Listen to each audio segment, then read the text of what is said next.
আমার আজকের recipe tandoori chicken. Tandoori chicken বানানোর জন্য আমি মুরগির মাংস নিয়ে নিয়েছি। ম্যারিনেট করার জন্য নিয়ে নিয়েছি আমি টক দই। এখানে পরিমাণ মতো আদা, রসুন, লবণ, হলুদ, গোলমরিচের গুঁড়ো, লাল মরিচের গুঁড়ো, ধনিয়া, জিরা, এলাচির গুঁড়া সব পরিমাণ মতো নিয়ে নিয়েছি।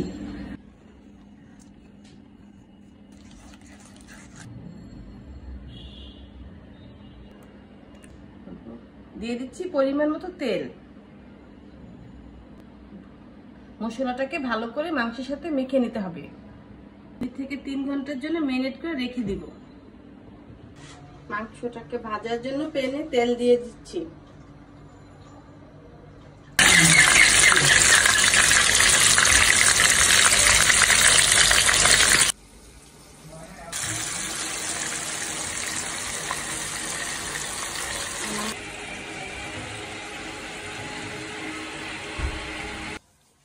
বিশ মিনিট চিকেনটাকে ভেজে নিলাম। তৈরি হয়ে গেল আমার তান্দুরি চিকেন।